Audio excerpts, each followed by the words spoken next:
Donc, chers frères et sœurs, nous continuons. Alléluia. Donc, on parlait du Père. Donc, le Père, c'est biblique. Alléluia. Mais maintenant, si le Père a perdu la présence de Dieu, il est obligé toujours de rechercher la présence de Dieu. Vous savez que l'Esprit de Dieu n'est plus avec lui. Et c'est ça qui était le problème de qu'on appelle de Saül. Chaque fois qu'il devait aller combattre, il devait toujours prendre l'éphod. Alléluia. Alléluia. Donc, vous voyez, d'autres disent que c'est le coffre de Dieu. C'était, et dedans, on pouvait aussi consulter ce qu'on appelle l'Urim et le Tumim. Alléluia, qui étaient des objets pour consulter Dieu. Alléluia. Donc, chaque fois qu'il doit aller en guerre, il doit aller amener toujours, c'était un religieux. Il devait toujours chercher la présence de Dieu. Parce que Dieu n'était plus avec lui. Et quand vous allez prendre comme ça un Samuel 14, il devait aller combattre encore les Philistins. Alléluia. À partir du verset 38, on dit qu'il a consulté Dieu, mais Dieu n'a même plus parlé. Dieu l'avait vomi. Alléluia. Tellement qu'il était religieux. Il va donner des jeunes, si des jeunes, à un peuple qui doit aller combattre. Il va les donner jeunes, si jeunes, si jeunes. Et le peuple qui va en guerre maintenant, il doit faire jeune. C'était un religieux. Mais Jonathan, il avait l'Esprit de Dieu en lui. Il dit, on s'en va sur le terrain. Si Dieu eux-mêmes ont dit, Seigneur, s'ils disent, les Philistins disent, venez vers nous. Ça veut dire que Dieu est dedans. Et puis ils combattent. Jonathan n'avait pas besoin de consulter, qu'on appelle, l'Urim ou le Tumim. Mais le religieux qui avait perdu la grâce de Dieu, il était obligé toujours de faire des choses bizarres. On va jeûner, on va chercher la présence de Dieu, comme les prophètes de Baal. Mais Jonathan avait déjà l'Esprit de Dieu en lui. Il n'avait pas besoin de tout ça. Il partait, il revenait victorieux. Voilà pourquoi Jonathan m'a dit, mais il a tenté de troubler le peuple de Dieu. Il trouble le peuple d'Israël. Dieu n'est plus avec lui. Nous, on a déjà l'Esprit de Dieu en nous. Mais ceux qui ont perdu la grâce de Dieu, ils sont obligés d'aller toucher les œuvres occultes. Ils sont obligés toujours pour chercher la présence. Il n'y en a pas l'onction de Dieu en nous. C'était ça le problème de Jonathan. Jonathan ne faisait pas tous ces manigances là, mais il était victorieux quand il partait dans les batailles. Parce qu'il sait que Dieu est avec lui.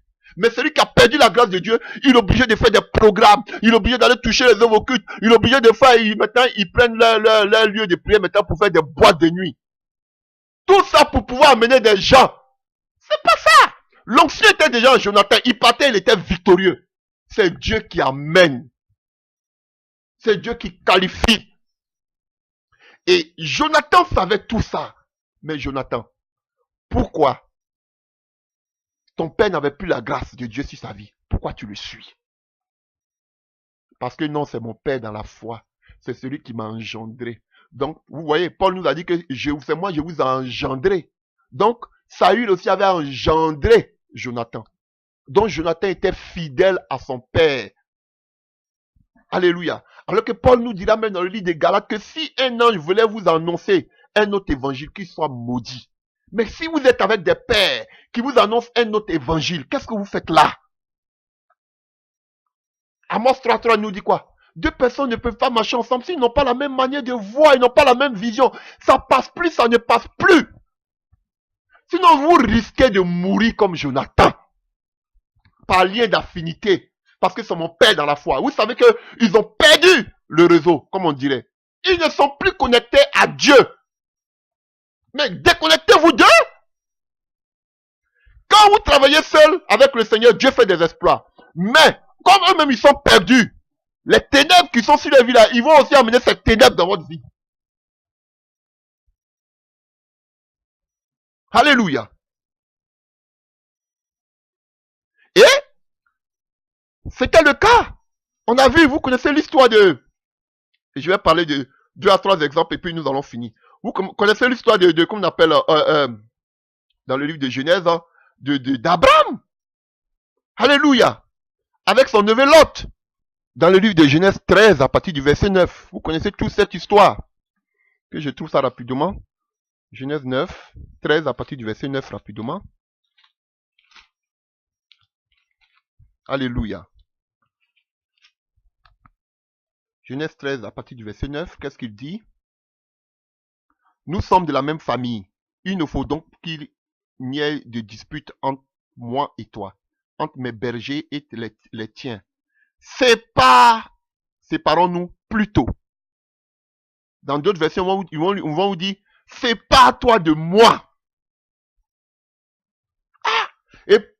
Abraham dit, nous sommes de la même famille.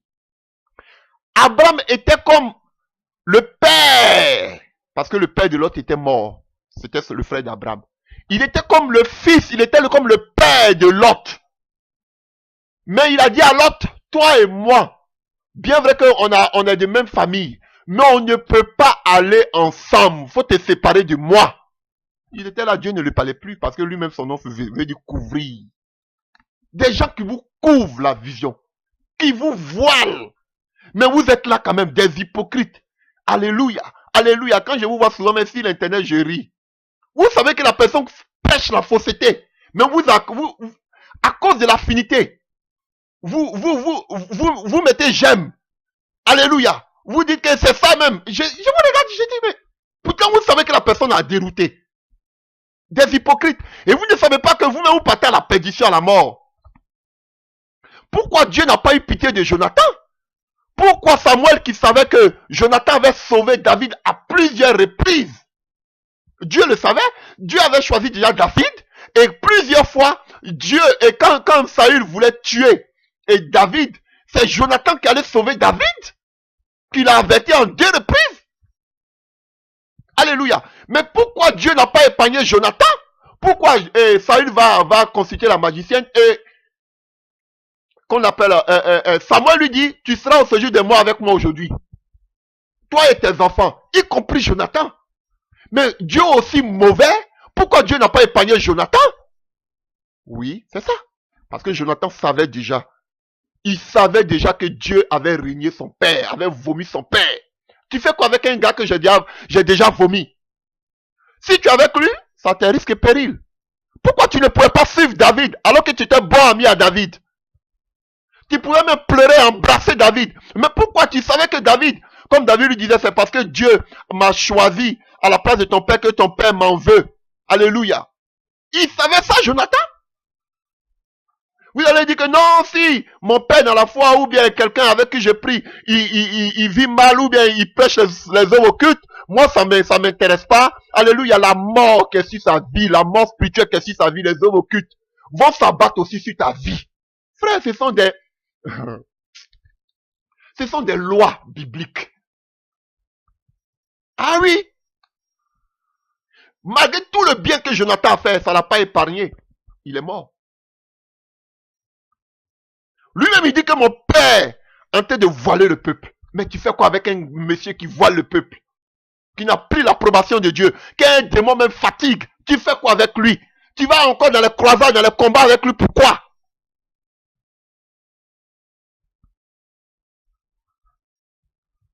Quelqu'un qui utilise les œuvres occultes.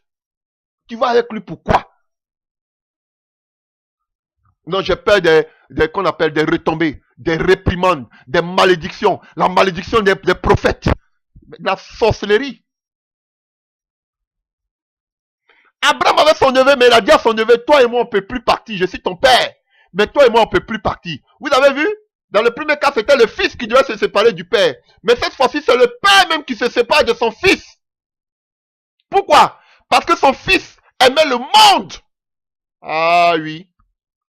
On peut se séparer aussi de ses enfants. Comme Paul a dit, des gens qui sont enflés d'orgueil. Des gens qui pensent qu'ils connaissent tout. Ils sont arrivés comme on dirait chez moi. Ils sont grands. Ils ont beaucoup de connaissances. Eux aussi, ils drainent du monde. Abraham dit, tu es mon neveu, mais toi et moi, on ne peut pas marcher ensemble. C'est moi je t'ai engendré. Parce que son père était mort. C'est moi je t'ai engendré. Et son père était aussi la vieille nature. Abraham était pour lui la nouvelle nature. Alléluia, le nouvel Adam pour lui. Et Abraham était pour lui l'homme nouveau. Son père était, qu'on appelle l'ancienne nature.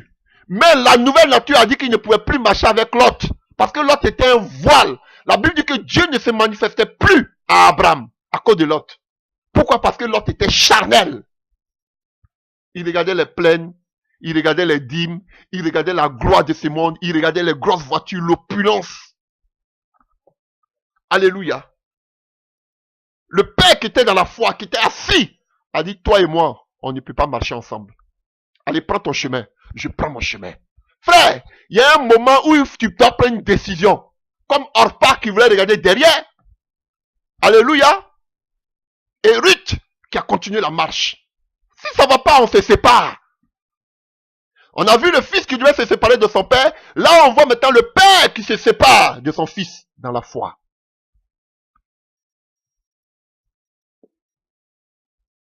Parce que son fils était charnel. Il aimait la gloire de ce monde. Ce que le père ne lui a pas appris, c'est ce qu'il faisait. Le père ne lui avait jamais annoncé le message de prospérité. Mais lui prêchait la prospérité. On ne peut pas marcher ensemble.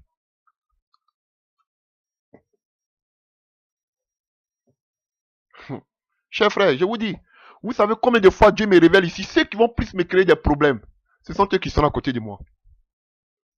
Le Seigneur me montre ça plusieurs fois. À moi, à mon épouse. Ceux qui vont plus me créer des problèmes, ce sont eux qui sont à côté de moi. Des gens que je n'ai jamais collaboré avec eux, ils vont vouloir essayer de me mettre en contact avec ces personnes. Des gens qui touchent les œuvres occultes, ils vont essayer de me mettre en contact avec ces personnes. Dieu me montre tout ici. Ils vont venir comme des agneaux pour dire qu'ils ont changé. Mais ce sont des personnes qui ont des rapines dans leur cœur. Parce qu'ils sont en vide de la gloire de ce monde. Ce sont ceux qui sont à côté de toi qui vont te dire, ah, mets un peu d'eau dans ton vin. Oh, faut pas trop prêcher comme ça. Tu vois, faut même pas dire les noms des gens. Moi, je suis un fou. Je vous dis. Et Dieu me montre ici. Ce sont eux qui me mettaient en contact avec les gens qui ont touché les œuvres occultes. Pardon, il veut te voir, il faut causer avec lui, il veut prendre rendez-vous avec toi. Eux qui étaient à côté de moi. Chers frères et sœurs, c'est terrible. Alléluia. Et on a un autre exemple encore que vous connaissez dans la Bible. Alléluia. L'exemple, et on nous dit ici que pendant que l'autre était là, Dieu ne parlait plus à Abraham. Vous savez, donc Lot avait amené la mort spirituelle dans la vie d'Abraham. Et Lot avait amené aussi la mort au milieu des disciples. Vous jouez. Lot avait amené la mort dans la vie d'Abraham. Dieu ne parlait plus à Abraham. Abraham était déconnecté. On nous dit que Dieu ne parlait plus à Abraham. Pourquoi? Parce que celui qui était à côté de lui était un voile. Chers frères et sœurs, sachez vous séparer, hein? Ça fait mal dans la chair. Quand la Bible dit, si ton œil, alléluia, est une occasion de chute pour toi, alléluia, enlève-le et jette-le. N'est-ce pas? Ou bien vous voulez que on puisse lire cela? Alléluia. Dans le livre de Matthieu 18, alléluia, je crois à partir du verset 9. Attendez, Matthieu 18. Matthieu 18. À partir du verset 7. Malheur au monde à cause des scandales, car il est nécessaire qu'il arrive des scandales, mais malheur par l'homme par qui le scandale arrive. Si ta main est ou ton pied est pour toi une occasion de chute, coupe-les et jette-les loin de toi. Mieux vaut pour toi entrer dans la vie, ça veut dire la vie éternelle, boiteux ou manchot, que d'avoir les deux pieds et les deux mains et d'être jeté dans le feu du temps. Vous voyez? Et quand on enlève ton pied, ça fait mal. Affection. Alléluia. Quand on enlève ton œil, ça fait mal. Affection dans la chair, les sentiments. Oh. Alléluia. Mais, pour que tu aies la vie, faut te séparer. On dit que Dieu n'est pas pour la division. Il y a des fois où Dieu permet la division pour que tu puisses y travailler de façon efficace. Je vous dis. Dieu permettra que je fasse des enseignements dessus. Il avait 70, il les a divisés. Il a pris 12. Parmi les 12, il y avait un démon, il a pris 11. Il a mieux travaillé avec eux. On a vu les fruits aujourd'hui. Alléluia. Il y a plein d'exemples comme ça, frère. Donc, c'est biblique. Souvent, on dit qu'il faut te séparer. Pourquoi lui nous dit de sortir du milieu d'eux? Alléluia. Donc, c'est important, frère. Un aveugle peut pas, qu'on appelle, et conduire un autre aveugle. Alléluia. Voyons, Marc 6. Luc 6. À partir du verset 39. Et il a dit aussi cette parabole.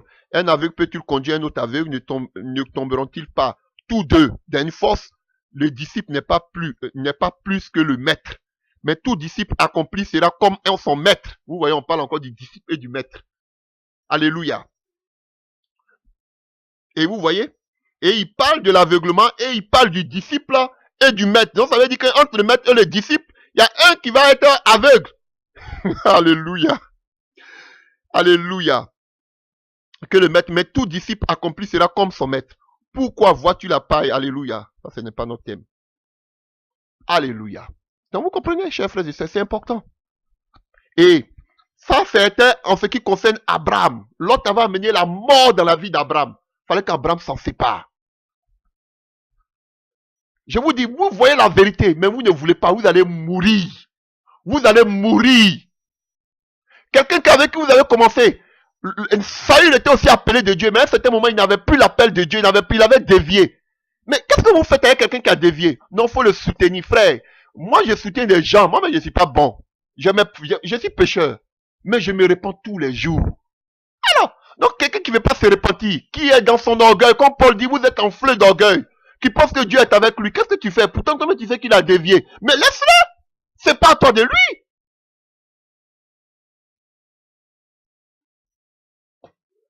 Alléluia.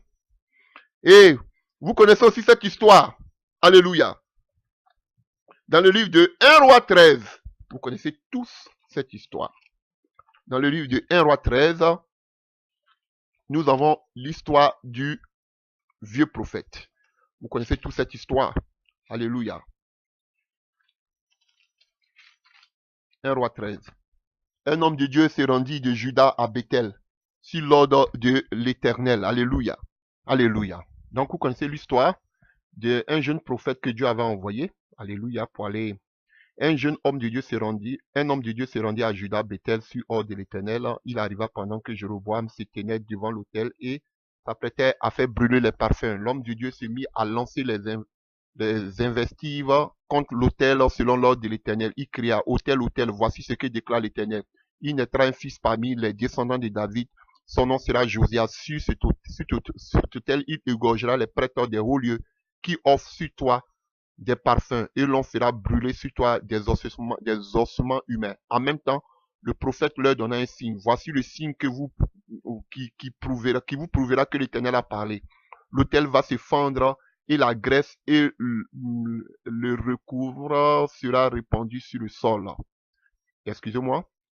Voici le signe qui prouvera que l'Éternel a parlé.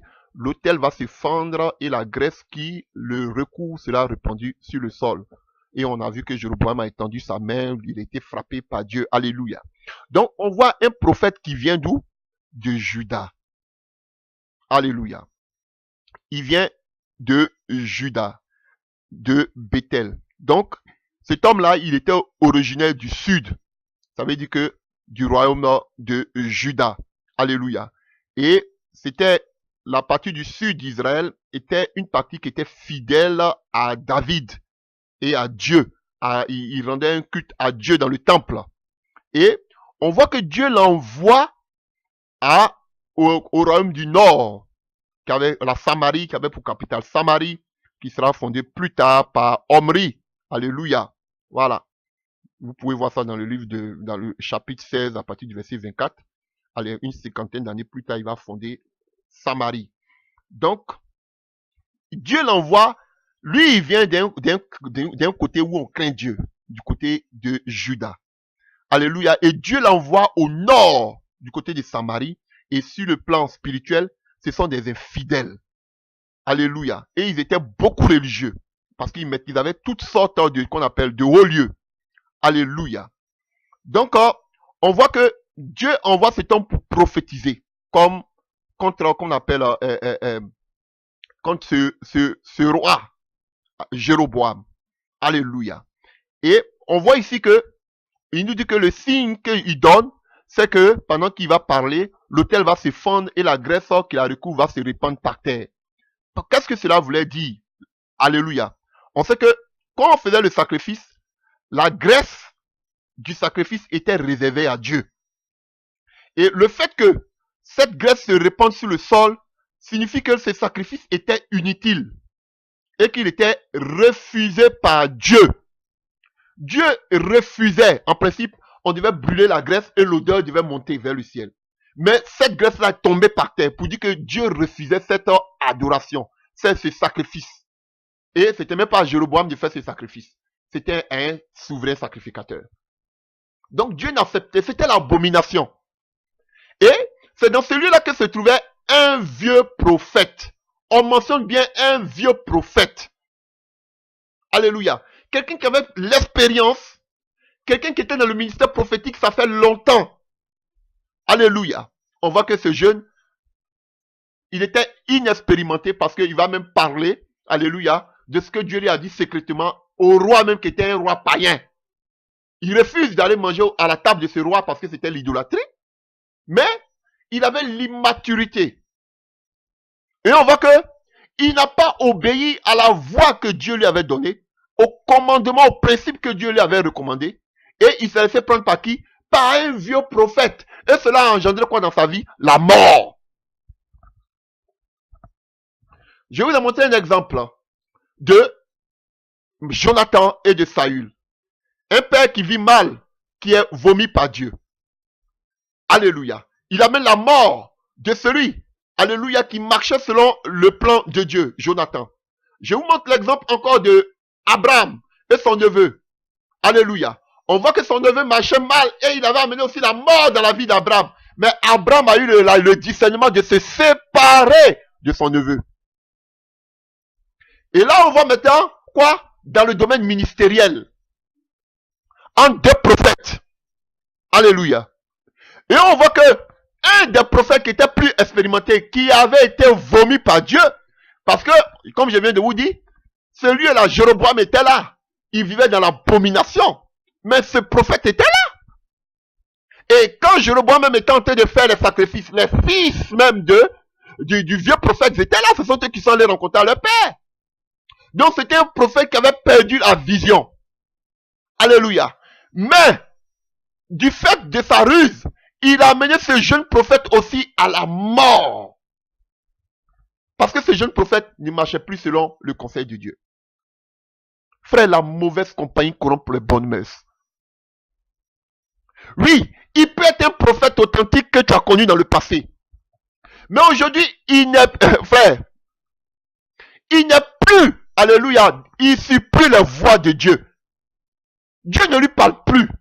C'est sa chair ou bien la divination. Mais tu fais quoi avec un homme comme ça, pareil? Ou bien une prophétesse pareille? C'est pas à toi de cette personne, sinon cette personne risque de t'amener la mort. Et c'est ce qui s'est passé avec le jeune prophète. Alléluia. Et généralement en Israël, on enterrait les gens qu'on appelle dans le lieu familial. Vous allez voir avec Abraham, le lieu qu'il avait payé, là où il est mort, c'est là qu'on enterrait aussi sa femme, ses enfants, ainsi de suite, Jacob, Joseph, même David. Alléluia. On les enterrait avec les siens. Comme ça se faisait en Israël. Quand quelqu'un mourait, on devait l'enterrer là où on enterrait sa famille. Mais vous voyez cet homme, ce prophète qui avait l'appel de Dieu, à qui Dieu parlait, on a vu comment Dieu a concrétisé tout ce qui est sorti de la bouche de ce prophète. Alléluia. Il avait la puissance, il avait la révélation de Dieu. Il lui a manqué de discernement. Parce il a vu, quand il a dit, moi-même je suis, le vieux prophète a dit, moi-même je suis prophète. Il s'est dit automatiquement, ah, que voici un prophète. Il a oublié qu'aussi il y avait des prophètes de Baal, il y a d'autres aussi qui travaillent par divination. Il a manqué de discernement. Ça lui a amené une double mort. Non seulement, le lion l'a dévoré, il est mort.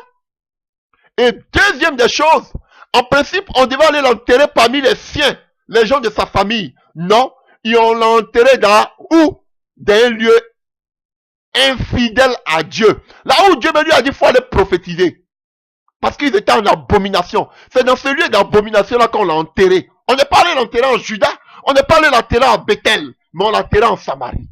Double mort. Même dans son tombeau, son corps était encore mort. Chers frères, vous comprenez? Vous prenez votre vie la grâce de Dieu qui est sur votre vie à la légère.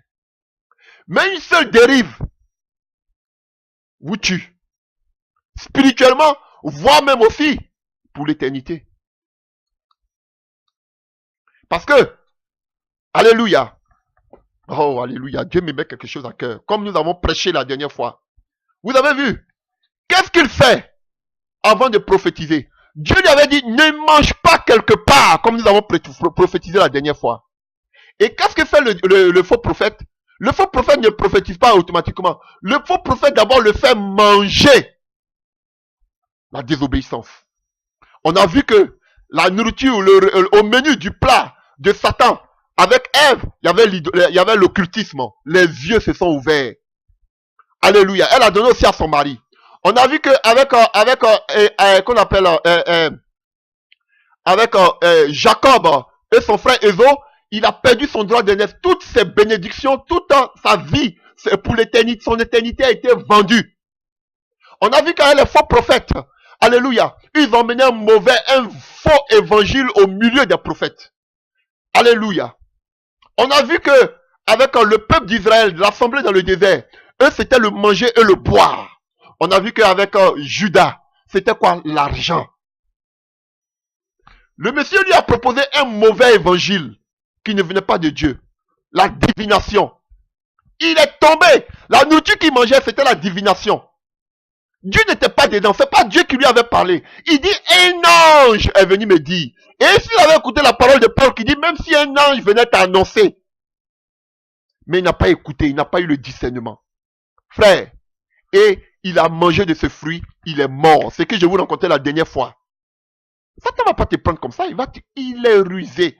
Et il lui a donné cet ange pour te dire que moi-même je suis prophète, Dieu me parle aussi, mais moi c'est un ange qui m'a parlé.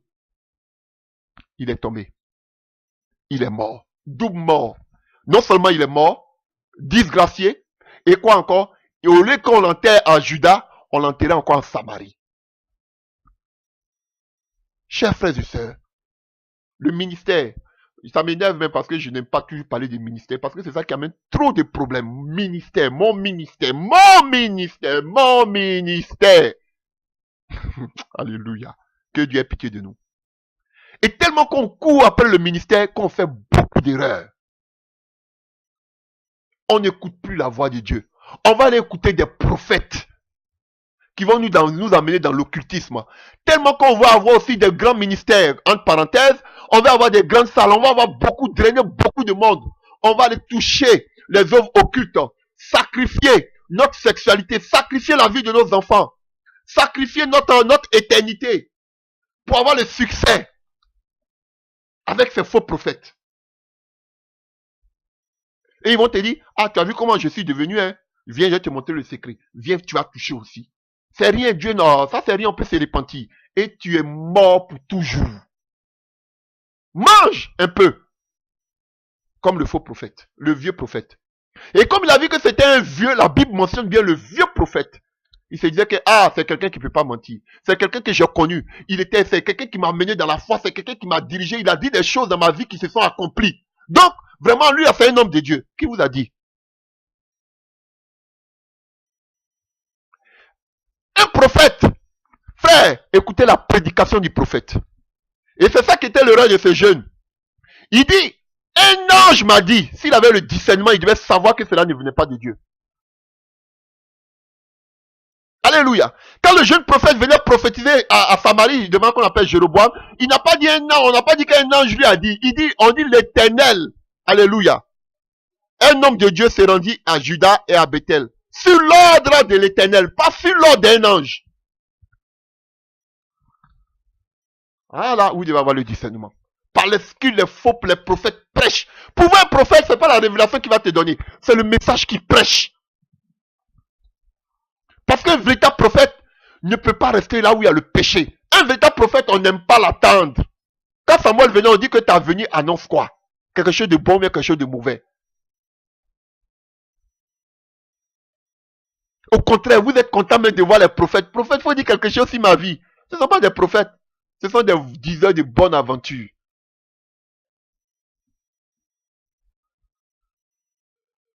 Alléluia. Et ça a amené la mort dans la vie de cet homme. Ça, c'est le ministère. Chers frères, je vous dis la vérité.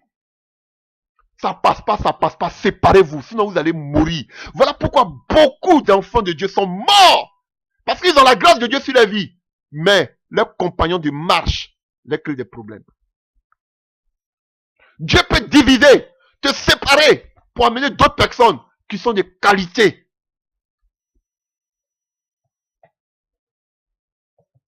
Et c'est ce que maintenant on va voir. Alléluia, je vous montre, hein. Je vous montre. On a vu maintenant entre deux prophètes, deux personnes qu'on l'appelle. On a vu entre le Père et le Fils, on a vu entre le Fils et le Père. On va voir maintenant un autre aspect. Alléluia, toujours dans le ministère. Là, on va entrer maintenant dans le Nouveau Testament pour qu'on puisse finir. Alléluia. On nous parle d'une personne, Barnabas et Paul.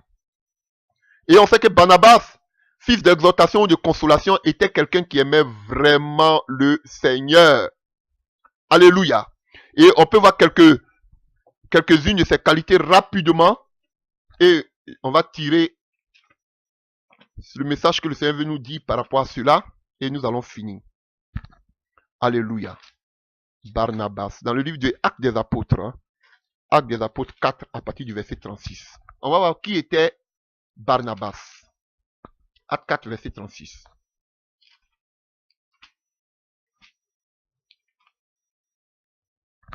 Actes 4 à partir du verset 36.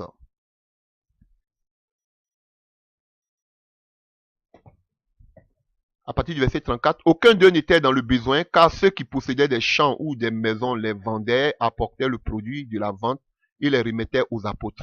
Ceux-ci les répartissaient alors entre tous et chacun recevait ce dont il avait besoin. C'est ainsi que, par exemple, un certain Joseph, possédant un terrain, c'était un lévite originaire de Chypre. Les apôtres le surnommaient Barnabas, ce qui veut dire l'homme qui encourage. Il vendit son terrain apportant l'argent et en remit le produit aux apôtres. Alléluia. Alléluia. Et je vais vous parler beaucoup de lui. Alléluia. Et on va voir ce qui est arrivé entre lui et Paul. Donc on dit que son nom veut dire, qu'on appelle un fils d'exhortation, de consolation, qui exhorte. Alléluia. Mais son nom aussi veut dire fils de prophète. Alléluia. Donc il a beaucoup de qualités cet homme. Alléluia. Et on voit qu'il vendit un champ. Alors qu'on nous dit qu'il était originaire d'où? Il était originaire de Chypre. On sait qu'il y avait beaucoup de Juifs qui se rendaient à Chypre. Et on dit que c'était un Lévite. Et selon la loi, alléluia, on sait que les Lévites possédaient des champs. Dieu on les avait donné des champs à partir des villes là où ils étaient. Et on sait que dans le livre de Lévitique 25, chapitre 25, et 34. Et on sait qu'il ne devait pas vendre les champs qu'on donnait à ces différents lévites-là. Mais on voit que lui qui était lévite, ce qu'on appelle ce Barnabas, on voit que, alléluia, il vendit son champ. Pour dire qu'il n'était quelqu'un qui ne marchait plus selon la loi. Sinon, selon la loi, il n'avait pas le droit de vendre les champs. Vous pouvez faire ça dans le livre de Lévite et Lévitique 24 et 34, 25 et 34. Il n'avait pas le droit. Il avait des villes qu'on leur avait donné ces Lévites parce qu'il n'avait ni part ni héritage. Donc, Dieu leur avait donné des villes là où il devait être. Et dans ces villes-là, il avait des champs. Ces champs-là, il ne devait pas les vendre. Mais lui, il a vendu pour lui, il a amené l'argent au devant des apôtres. Alléluia. Donc, pour vous dire que c'était quelqu'un qui ne, alléluia, qui ne vivait plus selon la loi. Et quand vous allez prendre le livre de Actes 14, à partir du verset 14, alléluia, on voit que il était appelé apôtre. Il était un apôtre avec Paul. On dit les apôtres Paul et Barnabas. Donc, il était aussi appelé apôtre. Alléluia. Et on sait que c'était un homme aussi qui était rempli de l'Esprit de Dieu. Alléluia. Et pour ça, vous pouvez le voir dans le livre de Actes des Apôtres 11 à partir du verset 22. Le bruit en parvient aux oreilles des membres de l'église de Jérusalem. Ils envoyaient Barnabas jusqu'à Antioche. Lorsqu'il fut arrivé et qu'il eut vu la grâce de Dieu, il s'en réjouit et il les exhorta tous à rester d'un cœur ferme attaché au Seigneur, car c'était un homme de bien, plein du Saint-Esprit et de foi. Alléluia. Vous voyez? Donc, on dit que c'était un homme rempli du Saint-Esprit et de foi. Alléluia. Donc, c'était l'homme qui encourageait. Alléluia. Voilà.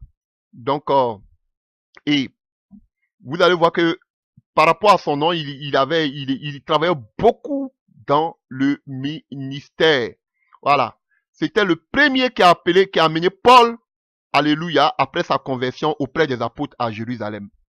Voilà. Donc, vous pouvez le voir dans le livre qu'on appelle de Acte 9, à partir du verset 27. Alléluia. Il intervient aussi dans l'église d'Antioche. Alléluia. Où beaucoup de non-juifs s'étaient convertis. Là, vous voyez, on le voit ici, dans le livre, dans le chapitre ici. 11, à partir du verset 25. Barnabas se rendit ensuite en Tarse pour chercher Saul, qui était Paul, et l'ayant trouvé, il l'amena à Antioche. Pendant toute une année, il se réunit aux assemblées des églises. Donc, frère, quand on dit je vais à l'église, je vous dis que toujours c'est péjoratif, mais on parle plutôt des assemblées de l'église. On va dans l'assemblée de l'église. Alléluia. Et ils enseignaient beaucoup de personnes. Ce fut Antioche que pour la première fois, les disciples furent appelés chrétiens. On ne devient pas chrétien avant d'être disciples. Mais ils étaient tous d'abord des disciples. Vous voyez, on parle des disciples de Jésus. Et après, on dit qu'il y avait 70 disciples. Il a enlevé 12 qui sont devenus des apôtres. Donc, ils sont tous des disciples. Donc, frère, nous tous aujourd'hui, là, nous sommes des disciples. Maintenant, qui est chrétien, là? C'est Dieu seul qui sait. Nous, on est tous des disciples. Donc, ne dites pas qu'on est chrétien avant d'être disciples. On est tous des disciples avant de devenir chrétiens. Alléluia. Et on dit que c'est Antioche pour la première fois que les disciples furent appelés chrétiens. Alléluia. Et quand nous prenons Acte 13, alléluia. Acte 13, on nous dit que à partir du verset 1, il y avait dans l'église d'Antioche les prophètes et des docteurs. Barnabas. Donc, on nous dit que Barnabas, il y avait des prophètes et des docteurs. Alors que son nom, littéralement, signifie fils de prophète. Donc, ça veut dire que Barnabas aussi était un prophète. Alléluia. Est-ce que vous arrivez à comprendre? Alléluia. C'est lui qui va chercher Paul à Tarse. Alléluia, pour qu'il collabore avec lui à Antioche. Et on voit que Dieu, il accompagne l'apôtre Paul dans l'œuvre missionnaire. Alléluia. Et on le voit dans le livre de Actes des Apôtres 13. Alléluia.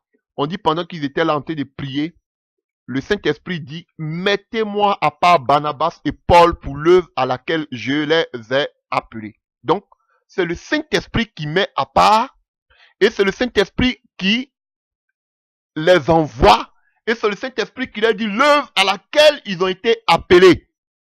Alléluia. Donc, c'est pas un homme qui t'envoie. C'est pas l'école théologique qui t'envoie. C'est le Saint-Esprit qui t'envoie. Voilà pourquoi vous ne voyez plus de délivrance, de miracles, de guérisons. Parce que les gens s'envoient eux-mêmes. Parce que la théologie aussi envoie des personnes. Parce que d'autres même s'envoient eux-mêmes. Ou bien des bishops envoient d'autres personnes. Mais ce n'est pas le Saint-Esprit qui les envoie. Quand le Saint-Esprit t'envoie, alléluia, selon Marc, on voit que Dieu accompagnait par des signes et des miracles tout ce qui sortait de la bouche des apôtres. Alléluia. Donc, beaucoup aujourd'hui ne sont pas conduits par le Saint-Esprit, ne sont pas envoyés par le Saint-Esprit. Ils sont envoyés par les hommes. Ils sont mandatés par les hommes. Ils sont reconnus par les hommes, mais pas par le Saint-Esprit. Alléluia. Et on nous dit qu'après ça maintenant, on les laissait partir. Barnabas et Saul, envoyés par le Saint-Esprit, descendus en Cilicie. Donc, c'est le Saint-Esprit qui envoie. Toi qui t'as envoyé. C'est le Saint-Esprit qui t'a envoyé là où tu es. Tu es dans qu'on appelle une grande cathédrale, ou bien tu es dans un grand lieu qu'on appelle l'église. C'est Dieu qui t'a dit d'être là. C'est Dieu qui t'a dit de faire ça. Ils vont vous dire que non, l'essentiel qu'on gagne des âmes à Dieu. Qui vous a dit ça? Alléluia. Vos lieux sont remplis, bondés de monde. Mais quelle est la finalité? La mort spirituelle. Beaucoup dans ces lieux-là ne sont pas convertis. Vos lieux sont remplis de personnes non converties. Des personnes qui ne sont pas nées de nouveau. Si le Seigneur vient, ils ne vont pas être enlevés. C'est tout. Ils ne vont pas être enlevés. Parce qu'ils sont nombreux, mais ils ne sont pas nés de nouveau.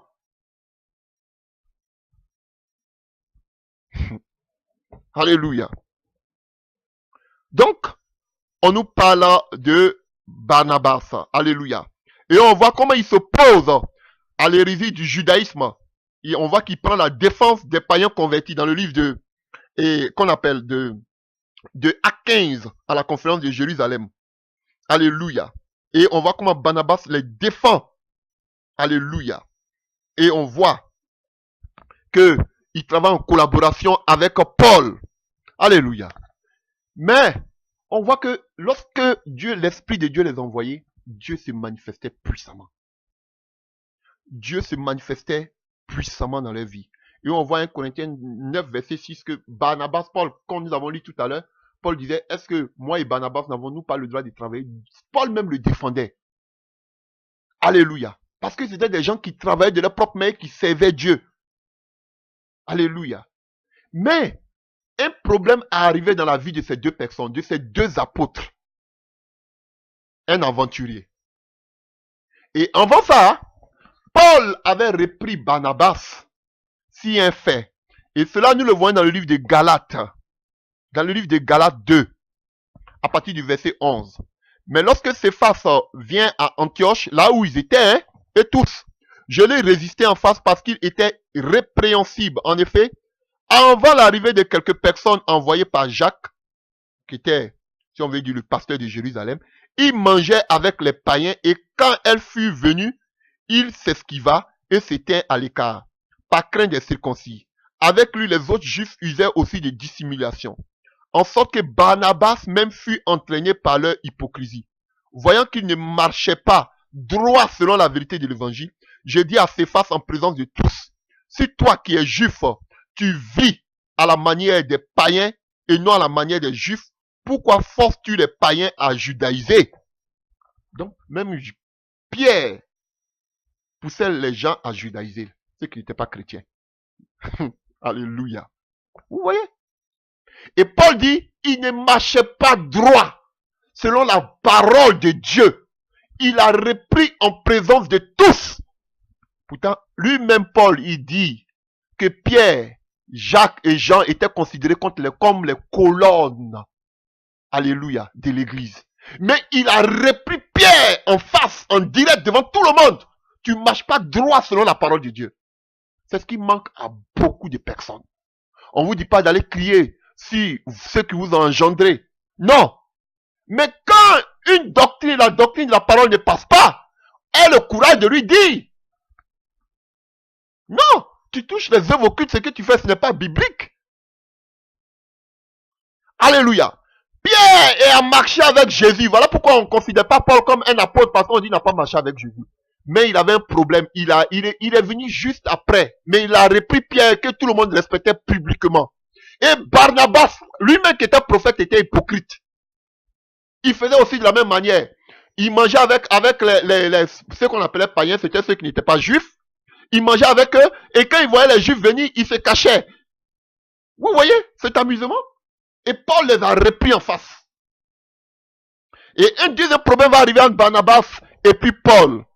C'est l'arrivée de quelqu'un qu'on appelle Joseph, surnommé Marc. Alléluia. Marc. Celui qui a écrit l'évangile selon Marc. Que vous voyez. C'est pas quelqu'un qui était avec Jésus. Ah oui.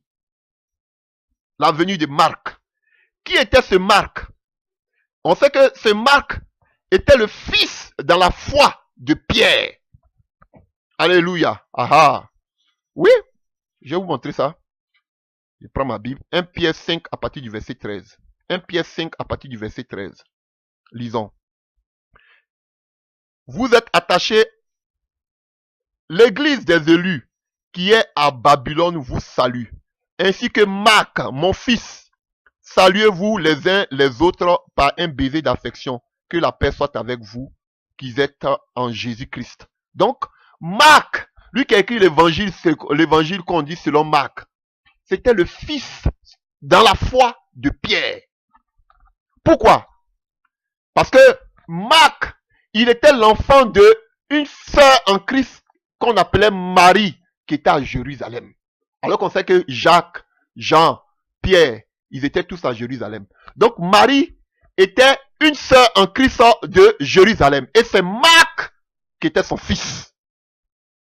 Ah, alléluia. Lui qui a écrit l'évangile selon Marc, il n'a pas vécu avec, voilà pourquoi il dit je dois faire des enseignements sur le Nouveau Testament. Il n'a pas vécu avec autant avec Jésus. Il il fait pas partie des 12 apôtres. Alléluia. C'est lui qu'on appelle Jean surnommé Marc. Alléluia. Et voyons-le dans le livre d'abord de Acte 12. Acte 12, à partir, si vous voyez, on va prendre déjà Acte 12 à partir du verset 12. Acte 12 à partir du verset 12. Alléluia. On voit que Pierre était en prison et l'ange ouvre la porte et laisse Pierre. Lorsqu'ils eurent passé la première garde, puis la seconde, ils arrivèrent à la porte du fer qui mène à la ville et qui s'ouvrit d'elle-même devant eux. Ils sortirent et s'avancèrent dans une rue. Aussitôt l'ange quitta Pierre. Revenu à lui-même, Pierre dit, je vois maintenant d'une manière certaine que le Seigneur a envoyé son ange et qu'il m'a délivré de la main d'Hérode et de tout le peuple juif et de tout ce que le peuple juif attendait. Après avoir réfléchi, il se dirigea vers la maison de Marie, mère des gens surnommés Marc, où beaucoup de personnes étaient réunies et priaient. Donc vous voyez, il s'appelait Jean, mais on a surnommé Marc. Et sa mère, elle s'appelait Marie. Et on priait dans sa maison. C'était à Jérusalem. Alléluia.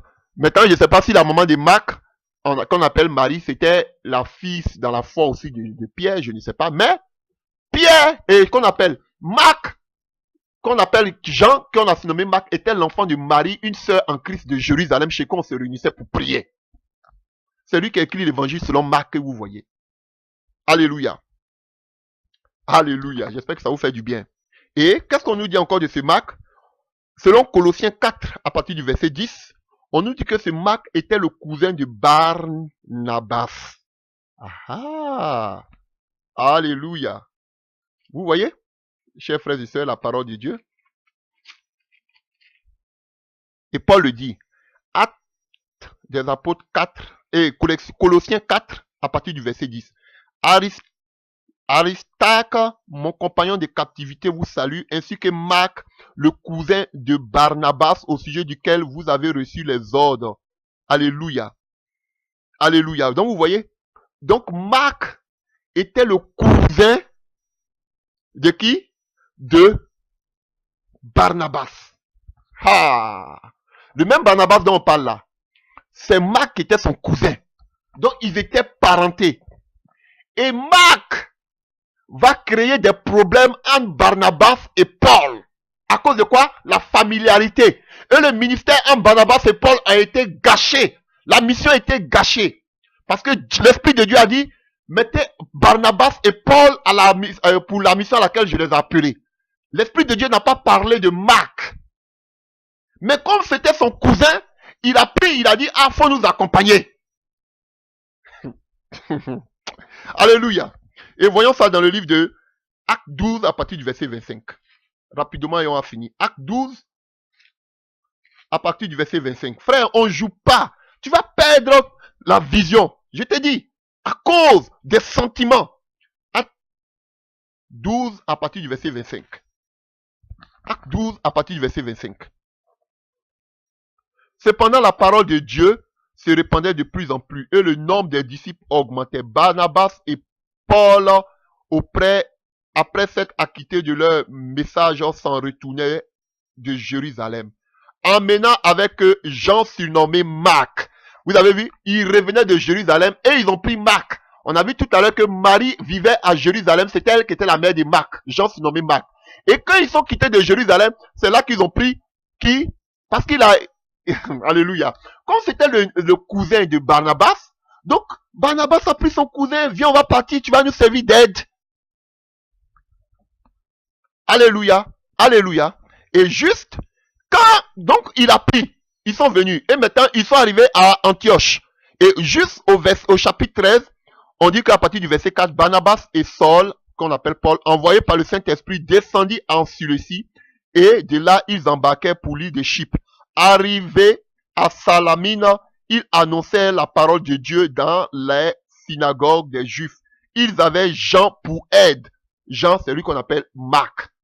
Jean qu'on surnomme Marc. Donc, ce Marc-là, On dit ils l'ont pris, il était pour eux comme une aide. Mais Dieu n'a pas dit que, le Saint-Esprit n'a pas dit que Marc devait aller avec eux. Mais Barnabas, comme c'était son cousin, il a pris, ils sont allés ensemble. Et ça crée les problèmes dans le ministère entre les deux. Pourtant, Dieu faisait de grandes choses au milieu d'eux. Alléluia. Alléluia. Et un passage nous montre que Barnabas était plus âgé que Paul. Alléluia. C'est dans le livre des Actes 14, à partir du verset 7. On dit qu'ils sont arrivés à Lystre et se tenant assis un homme important des pieds, boiteux de naissance, et qui n'avait jamais marché. Il écoutait parler Paul, et Paul, fixant les regards sur lui, et voyant qu'il avait la foi pour être guéri, dit d'une voix forte, lève-toi, droit sur tes pieds, et il s'éleva d'un bond, et marcha. À la vue de ce que Paul avait fait, la foule éleva la voix et dit en langue lycaonienne, les dieux sous une forme humaine sont descendus vers nous. Ils appelaient Barnabas Jupiter et Paul Mercure parce que c'était lui qui portait la parole. Et on appelait quoi? Barnabas quoi? Zeus.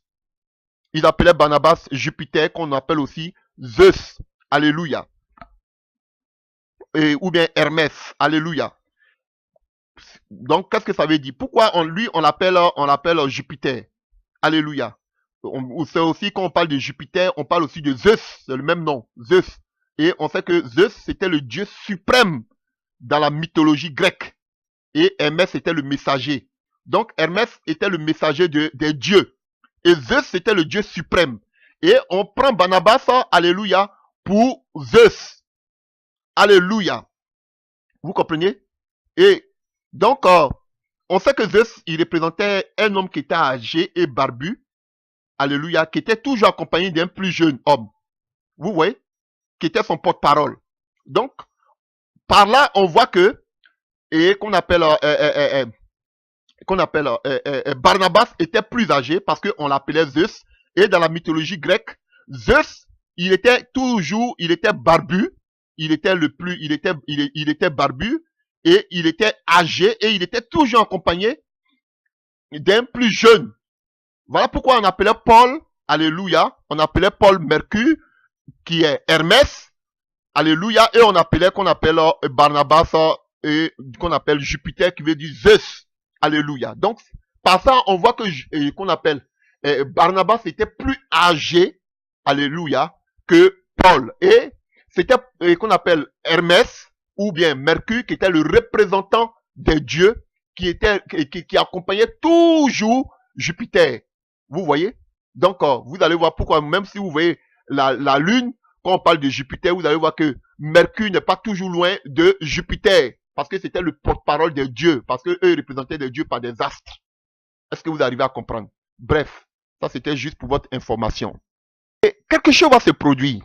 Et avant de parler de cela, quand vous allez prendre Marc 14 à partir du verset 51, on vous parle de quelqu'un là-bas, on nous dit que quand le peuple, quand on appelle les disciples, ils étaient, alléluia, sur la montagne avant qu'on vienne chercher Jésus, Judas vient l'embrasser, le baiser de Judas. Alléluia, on dit qu'il y a un jeune homme qui a fui, qui a laissé ses vêtements. Donc les gens pensent que c'est, on fait allusion à Marc. Non, Marc, vous pouvez voir, Marc ne fait pas partie des disciples de Jésus-Christ de Nazareth. Il ne fait pas partie des disciples de Jésus-Christ de Nazareth. C'est Marc dont on est en train de parler ici. Alléluia. Il ne fait pas partie des disciples de Jésus-Christ de Nazareth. Voilà. Donc c'est pas, dans le livre de Marc 14, on n'a pas donné le nom de la personne. Voilà. Donc, comme je vous ai dit, Marc était l'enfant d'une sœur en Christ de Jérusalem. Alors, quelque chose va se passer. Et nous prenons, alléluia, notre Bible, dans le livre des Actes des Apôtres, 13, à partir du verset 13. Paul et ses compagnons s'étant embarqués en Paphos, se rendit à Perge et en Pamphylie. Jean se sépara d'eux et retourna à Jérusalem. De Perge, ils poursuivirent leur route et arrivaient en Antioche de Pisidie. Alléluia. Donc, vous voyez ce qui se passe. À un certain moment, ce Jean, ou bien, il ne faut pas que quand on dit Jean, ou bien Marc, ça vous effraie, c'est le même personnage. Donc on voit qu'il a rebroussé chemin. Il les a abandonnés en route, en Pamphylie. Alléluia.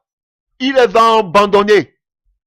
Frère, si vous qui avez la vision, vous vous mettez avec des personnes qui n'ont pas cette vision comme vous, ils vont bon marcher avec vous. À un moment, ils vont rebrousser chemin.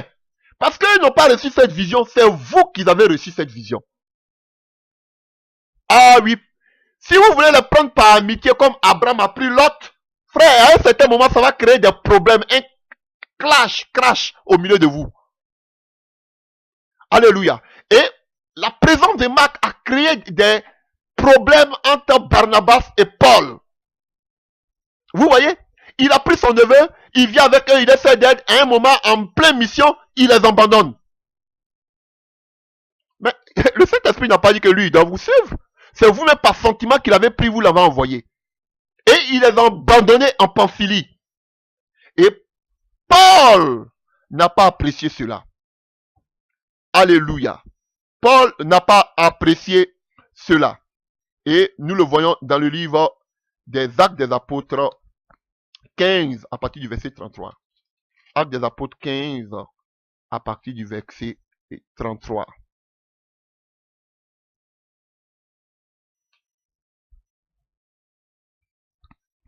Au bout de quelque temps, les frères les laissaient en paix, retourner vers ceux qui les avaient envoyés. Toutefois, Silas trouva bon de rester. Paul et Barnabas demeurèrent à Antioche, enseignant et annonçant avec plusieurs autres la bonne nouvelle de la parole du Seigneur. Quelques jours s'écoulèrent après lesquels Paul dit à Barnabas, « Retournons visiter les frères dans toutes les villes où nous avons annoncé la parole du Seigneur. » Vous voyez, ça c'est l'œuvre d'un apôtre. Ils ont posé le fondement, ils doivent passer pour pouvoir exhorter les frères, alléluia, les aider à être enracinés dans la parole, dans la vision, dans l'évangile. Alléluia. Donc il dit, quoi? Retournons visiter les frères dans toutes les villes où nous avons annoncé la parole du Seigneur pour voir à quel état ils sont. Barnabas voulait amener aussi Jean surnommé Marc. Vous voyez? Il les a abandonnés. Et maintenant, Barnabas encore veut prendre ces mêmes Marc là pour partir avec eux. Même Paul jugea plus convenable de ne pas prendre avec eux celui qui les avait quittés depuis la Pamphylie. Ce qu'on vient de lire. Et qui ne les avait point accompagnés dans leur œuvre. Vous avez vu? Mais il les avait pas, il a commencé, après il les a abandonnés. Donc, encore, comme c'était son cousin, il veut le prendre encore pour aller avec lui. Ce n'est pas une question de parenté. Quand je vois des ministères, on prend sa soeur, on prend son frère, mais s'il faut rester à côté de moi, mais des gens de mon pays, il faut rester à côté. Frère, ce n'est pas une question de pays ou bien une question de parenté ou bien une question, je sais pas, d'affinité ou bien de langue. Mais non! Quand c'est des Ivoiriens, c'est seulement des Ivoiriens. Quand ce sont des Congolais, c'est seulement des Congolais. Quand c'est des Français, c'est seulement des Français ou je ne sais que quoi. Alléluia. J'avais rencontré une malgache à qui je parlais de la parole de Dieu. Elle dit oui, j'ai pris dans une église évangélique, mais c'est seulement malgache. Pourtant, tu parles bien le français, mais c'est seulement malgache. Elle va seulement là où on parle le malgache. Frère, vous voyez, c'est grave. Et il le prend parce que c'est son cousin. Paul dit non, non, non, ça va pas se passer comme ça. Lui là, il nous a abandonnés en chemin. Il peut pas aller avec nous. Il nous a abandonnés dans l'œuvre. C'est ce que Paul dit. Mais pourquoi vous l'avez pris? Le Saint-Esprit n'a pas dit que Marc devait vous accompagner. Voici où nous faisons beaucoup d'erreurs dans le ministère. Nous prenons des gens que Dieu n'a pas mis avec nous. Et à un certain moment, ils n'ont pas cette vision qu'on a. On les prend parce que par affinité ou bien par la langue. Et à un certain moment, ils nous lâchent en route. Parce qu'ils ont d'autres préoccupations, parce qu'ils ne sont pas venus, parce qu'ils veulent épouser la vision que Dieu vous a donnée. Paul pourrait être fidèle à cette vision. Barnabas pourrait être fidèle à cette vision parce que Dieu leur a donné cette vision. Mais Dieu n'a pas donné cette vision à Marc. Alléluia. Ce dissentiment fut assez vif pour être cause qu'ils se séparaient l'un de l'autre. Vous avez vu? À cause de Marc. Les deux personnes que Dieu a dit, je mettais à part Barnabas et Paul, à cause de quelqu'un qui n'était même pas dans la vision, ils se sont séparés. Par quoi? Sentiment, familiarité, lien de sang. Barnabas a pris position pour son cousin, Marc. Alors que le Saint-Esprit savait que Barnabas avait un cousin qui était Marc, mais il a mis en association avec Paul. Mais Barnabas avait le sentiment pour son cousin. Il dit non, il vient avec nous ou bien on se sépare. Paul dit ok, si c'est comme ça, on va se séparer. Frère, vous avez vu le danger? Vous avez vu le danger? Et qu'est-ce qui se passe? On nous dit que c'était ce dissentiment fut assez vif pour être cause qu'ils se séparaient l'un de l'autre. Et Barnabas, prenant Marc avec lui, s'embarqua pour l'île de Chypre. Paul fit choix de Silas et il partit recommandé par les frères à la grâce du Seigneur. Il parcourut la Sicile, fortifiait les églises. Vous avez vu? À partir de là, on n'a plus parlé de Barnabas. On ne sait plus ce qui Barnabas est devenu. Paul a pris Silas. Et après maintenant, quand vous allez voir, quand vous allez prendre maintenant chapitre acte 16, on nous parle toujours de Paul et Silas. Même en prison, c'était encore Paul et Silas. Partout, vous voyez, on dit pas dire ils étaient dans la prison quand à Marc 16, crois tu seras sauvé toi et ta famille. C'était Paul et Silas. Maintenant, on ne parle plus de Barnabas. Pourtant, Dieu avait mis Barnabas en association avec Paul. Mais à cause de son cousin, Marc, aujourd'hui qui a écrit l'évangile selon Marc, que vous voyez. Alléluia. Ils ont gâté le ministère. Si je peux m'exprimer ainsi. Vous avez vu? Les sentiments, frère. Les sentiments vont amener la mort. On ne sait plus ce que Barnabas est devenu. Pourtant, lui, avec Paul, c'était terrible. Dieu se manifestait puissamment. Mais Paul est resté fidèle à cette vision. Et on a vu qu'on voit plus tard que Dieu va l'utiliser. Même que qu'on appelle, alléluia, que même son linge même pouvait guérir les malades. Mais Barnabas, on ne sait plus ce qu'il est devenu. Parce qu'il allait se mettre avec un coloquin sauvage. Même si Marc a écrit l'évangile selon Marc, mais il n'était pas dans cette mission que Dieu avait confiée. Et Paul même a dit qu'il nous abandonnait dans cette œuvre. Chers frères et sœurs, j'ai longuement parlé. Tu dois savoir avec qui tu travailles. Tu dois savoir si celui avec qui tu es, même s'il est ton père dans la foi, alléluia, s'il s'est détourné de la voie de Dieu, que toi-même Dieu te dit que cette personne a dévié sa volonté, sa voie, que vous parlez à ce monsieur qui ne veut pas changer, frère, séparez-vous. Séparez-vous. Ne les faites pas dans les sentiments, les ressentiments, ne les faites pas dans les affinités. Séparez-vous, frère. En cette année, séparez-vous de tous ceux qui peuvent être un voile pour votre vie. Cherchez Dieu, priez Dieu, et que le Saint-Esprit vous parle, comme il a parlé à l'église d'Antioche pour dire, mettez Paul et Barnabas à part. C'est Dieu qui va t'orienter vers un véritable père, vers quelqu'un qui va te montrer la voie à suivre, qui va te donner l'enseignement qu'il faut. C'est Dieu. On ne suit pas quelqu'un parce que tout le monde le suit, frère. Mais Dieu va t'amener vers quelqu'un où il voudra que tu sois. Au pied de quelqu'un où il voudra que tu sois. Et quelque chose me vient en tête. Avant même que Paul n'ait ce ministère, Paul ne cesse de dire qu'il était au pied de qui? De Gamaliel. Même dans la loi. Il était au pied de Gamaliel. Lui-même il le dit. Et lui-même il dit quoi? Il était plus brillant que tous les enfants de son âge. Les jeunes de son âge. Pourquoi? Parce qu'il était assis au pied de Gamaliel. Toi, au pied de qui tu es assis? Oui, nous sommes tous assis au pied de Jésus. Mais Dieu permettra que quelqu'un vienne, alléluia, pour te mettre, pour t'endoctriner dans la parole. Et tout cela, c'est par la prière. Tu ne vas pas écouter. Le ministère là, l'appel là, c'est autre chose. Frère, oui, tu as écouté. Toi aussi, tu dois aller donner. Mais tu as besoin des personnes adéquates, mandatées par le Saint-Esprit, qui pourront t'aider. Et tout cela, c'est dans la prière.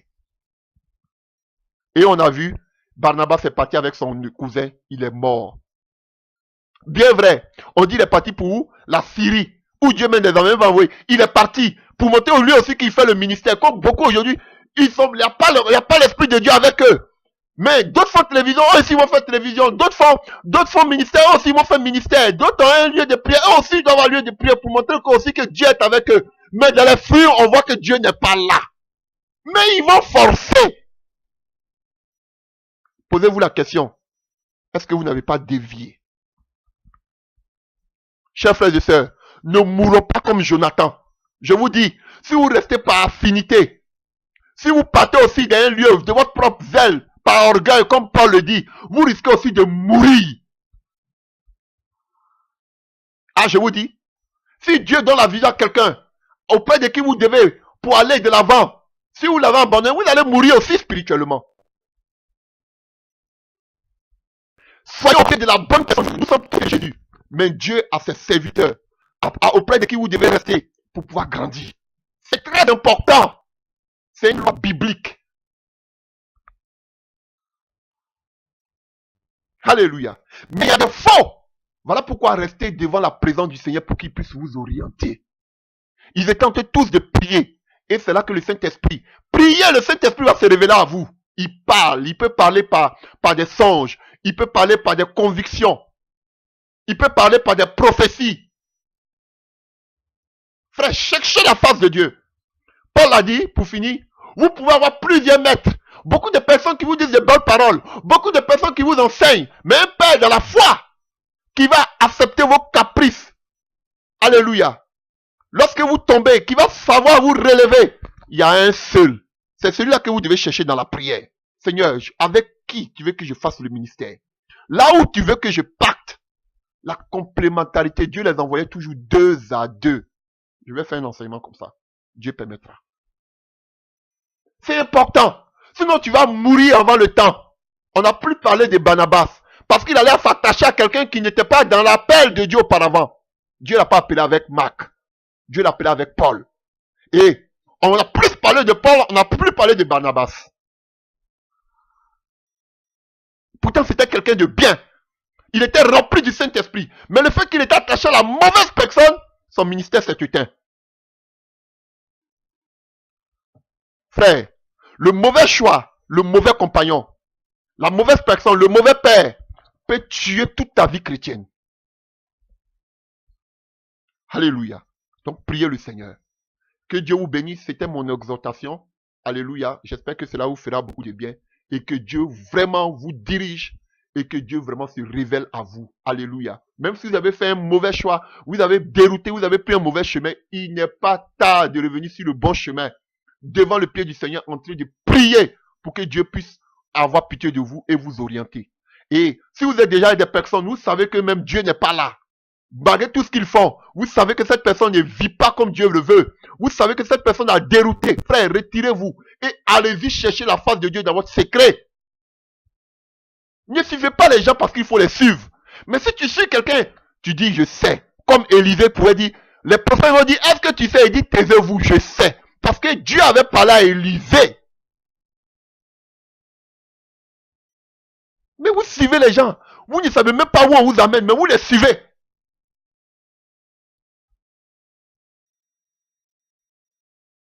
Que Dieu vous bénisse. Au nom de Jésus-Christ de Nazareth. Amen.